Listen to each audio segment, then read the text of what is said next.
বলিউডের রূপালী পর্দা থেকে ব্যবসায়িক দুনিয়া সবখানেই নিজের রাজত্ব ধরে রেখেছেন শাহরুখ খান। 2026 সালের হুরুন গ্লোবাল রিচ লিস্টেও নিজের দাপট বজায় রেখেছেন তিনি। 1.3 বিলিয়ন মার্কিন ডলারের মালিক হিসেবে তার অবস্থান মনে করিয়ে দেয় তিনি সত্যিই কিং খান।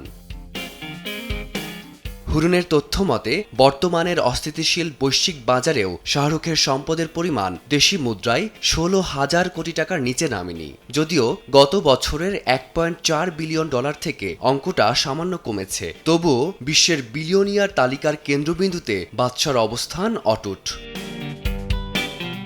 ভারত যেখানে বিলিয়নিয়ার সংখ্যায় বিশ্বের তৃতীয়, সেখানে বিনোদন জগতের একমাত্র প্রতিনিধি হিসেবে শাহরুখের এই উত্থান এক বিশেষ মাইলফলক।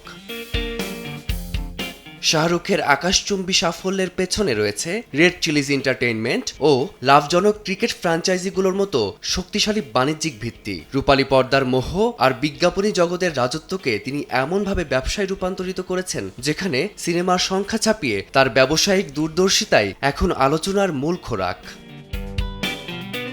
পেশাগত জীবনেও এক রোমাঞ্চকর সন্ধিক্ষণে দাঁড়িয়ে আছেন বলিউড বাদশা। সিদ্ধার্থ আনন্দের নতুন সিনেমা কিং এর মাধ্যমে নতুন চমক দিয়ে পর্দায় ফিরছেন, যেখানে মূল আকর্ষণ হিসেবে থাকছে কন্যা সুহানা খানের অভিষেক। দিলওয়ালে দুলহানিয়া লে জায়েঙ্গা থেকে জওয়ান শাহরুখের যাত্রাটা স্রেফ সফলতার নয়, মধ্যবিত্ত ঘর থেকে উঠে আসা একজন সাধারণ তরুণের আন্তর্জাতিক আইকন হয়ে ওঠা বলিউডের ইতিহাসে এক অনন্য অধ্যায়। ভক্ত ও সমালোচকদের কাছে তিনি আজ বিশ্বজনীন অনুপ্রেরণার নাম। ফারদিন মাঝার, সময় সংবাদ।